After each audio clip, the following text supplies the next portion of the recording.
নমস্কার বন্ধুরা, আবার একটা নতুন সিনেমা রিভিউ করতে চলে এসেছি। আজকে যে সিনেমাটি রিভিউ করছি আশা করছি ভালো লাগবে। যদি ভালো লাগে অবশ্যই সঙ্গে থাকবেন, সাথে থাকবেন। তার জন্য আমার চ্যানেলটাকে সাবস্ক্রাইব করে রাখবেন।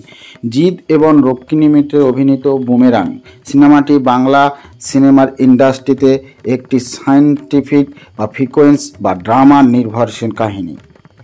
এই গল্পটি শুরু হয়েছিল এমনভাবে যে সিনেমার গল্প আবির্ভূত হয়েছে প্রযুক্তি, মানব আবেগ এবং মেশিনের দ্বন্দ্বের উপর। গল্পটি শুরুতেই আমরা সমর সেনের সঙ্গে পরিচয় হই। তিনি একজন প্রতিভাবান বিজ্ঞানী যিনি নিজের স্ত্রী ঈশার প্রতি গভীর ভালোবাসা পোষণ করেন। কিন্তু ঈশার প্রতি তার এই ভালোবাসার কারণে তিনি এমন এক আবিষ্কার করেন যা মানব সমাজের বিপ্লব আনতে পারে, একটি মানবিক রোবট যার নাম নিশা।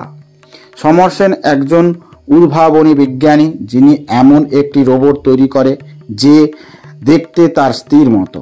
এই রোবট শুধু দেখতে ঈশার মতো নয়, তার আবেগ এবং বুদ্ধিমত্তা ও মানুষের মতো। নিশার উদ্দেশ্য ছিল সমরের গবেষণা সহায়তা করা, কিন্তু সমরের সঙ্গে সঙ্গে নিশা তার সময়কে অতিবাহিত করে নিশা এবং ঈশার মধ্যকার সম্পর্ক জটিল হয়ে ওঠে।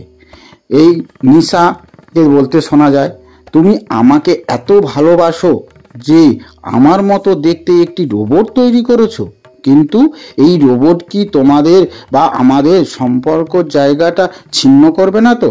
সমরকে বলতে শুনি, তুমি ভুল বুঝছো। নিশা শুধু একটা যন্ত্র নয়, এটা ভবিষ্যতের জন্য তৈরি একটি বিপ্লব। সমরের এই আবিষ্কারের কথা জানতে পারেন এই সিনেমার খলনায়ক চাং লি, যিনি আন্তর্জাতিক প্রযুক্তি পাচারকারী দলের নেতা। তার পরিকল্পনা ছিল নিশার প্রযুক্তি চুরি করে নিজের উদ্দেশ্য ব্যবহার করা। চ্যাং লি সমরের প্রযুক্তির গোপন কোড চুরি করতে অমর নামে একটি রোবট তৈরি করে যা দেখতে একেবারে সমরের মতো। চ্যাং লি কে বলতে শুনি, নিশার মতো প্রযুক্তি যদি আমার হাতে আসে আমি পুরো বিশ্বকে নিয়ন্ত্রণ করতে পারবো। অমর বলতে শোনা যায়, অর্থাৎ রোবট, আমাকে শুধু আদেশ দিন, আমি সমরকে ধ্বংস করে দেব। এদিকে নিশা এবং ঈশার মধ্যকার সম্পর্ক জটিল হয়ে ওঠে। ঈশা নিশার প্রতি হিংসা অনুভব করতে শুরু করে, কারণ সে মনে করে সমরের আবেগ এখন নিশার দিকে বেশি, কিন্তু নিশার আবেগ এবং কর্মদক্ষতা প্রমাণ করে যে সে সমরের প্রতি বা সময়ের পরিকল্পনার জন্য অপরিহার্য। ঈশা বলতে শোনা যায়, তুমি নিশার উপর এত নির্ভরশীল হয়ে পড়েছো যে আমার কথা শুনতেই পাচ্ছ না। সমরকে বলতে শুনি, ঈশা তুমি বুঝতে পারছো না, নিশা আমাদের ভবিষ্যৎ, আমাদের সুরক্ষা। নিশা তখন বলে, আমি কখনো তোমাদের জায়গা নিতে চাই না, আমি শুধু সমরের লক্ষ্য পূরণ সহায়তা করছি। চাং লি তাঁর দল নিয়ে নিশাকে চুরি করার পরিকল্পনা করে, কিন্তু নিশা নিজেকে রক্ষা করতে গিয়ে সমরকে সতর্ক করে। সমর বুঝতে পারে যে চ্যাং লি অমর নামক রোবট ব্যবহার করে তার পুরো প্রজেক্ট ধ্বংস করতে চাইছে। সঙ্গে পরিকল্পনা করে চ্যাং লিকে পরাস্ত করার চেষ্টা করে। নিশাকে বলতে শুনি, আমি একটি যন্ত্র, কিন্তু আমি আমার সতর্কতা রক্ষা করতে চাই। সমর তখন বলে, তুমি শুধু একটি যন্ত্র নাও নিশা, তুমি আমার পরিবারের অংশ।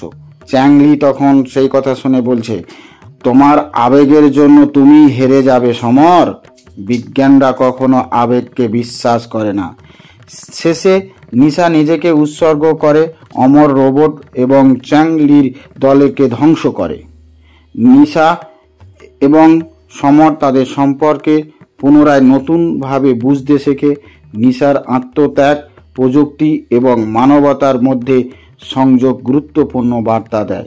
সমর এবং অমরের অভিনয় করেছেন জিৎ, যা যৌথ চরিত্রে অভিনয় করছে। রক্ষিণী মিত্র নিশা ও ঈশার চরিত্রে অভিনয় করেছে। খরাজ মুখোপাধ্যায় চ্যাং লি, যিনি এই সিনেমার খলনায়কের চরিত্রে অভিনয় করেছে। ভিএফএক্স এবং গ্রাফিক্স সিনেমার রোবট চরিত্র এবং অ্যাকশন দৃশ্যগুলি বাস্তবসম্মত করতে অত্যাধুনিক ভিএফএক্স ব্যবহার করা হয়েছে। মানসিক দ্বন্দ্ব এবং প্রযুক্তি সংঘাতের আরও গভীর করতে কলকাতা শহরের এমন এক ল্যাবরেটরিতে সেটিংগুলি দারুণভাবে চিত্রায়িত করা হয়েছে। সিনেমার আবেগঘন মুহূর্তগুলো সঞ্জয় সলিল চৌধুরীর আবহ সঙ্গীত চমৎকারভাবে গল্পের মুড ঘুরিয়েছে। তোমার ছোঁয়া এই গানটি সবাইকে প্রাণ ফিরিয়ে দিয়েছে। বুমেরাং ক্লাইম্যাক্সের সময় একটি উত্তেজনাপূর্ণ অ্যাকশন গান। বুমেরাং কেবলমাত্র একটি সায়েন্টিফিক সিনেমা নয়, এটি প্রযুক্তি, মানব আবেগ এবং সম্পর্কের জটিলতার একটি সংমিশ্রণ। নিশা এবং অমর চরিত্রের মাধ্যমে সিনেমাটি দেখিয়েছে কিভাবে মেশিন এবং মানুষের আবেগের মধ্যে সম্পর্ক গড়ে উঠতে পারে। জিৎ এবং রুক্মিণী মিত্রের শক্তিশালী অভিনয়, দুর্দান্ত চিত্রগ্রহণ এবং চমৎকার সংলাপ সিনেমাকে দর্শকদের জন্য একটি উপভোগ্য অভিজ্ঞতা তুলে ধরেছে। বুমেরাং প্রমাণ করে যে প্রযুক্তি কেবল মানবতার সেবার ব্যবহার হলেই নয়, তা অর্থও বহন করে। আশা করছি ভালো লাগবে বা ভালো লেগেছে। যদি ভালো লাগে সঙ্গে থাকবেন এই আশা রেখে এই সিনেমার রিভিউটা আমি এখানে শেষ করছি। ধন্যবাদ।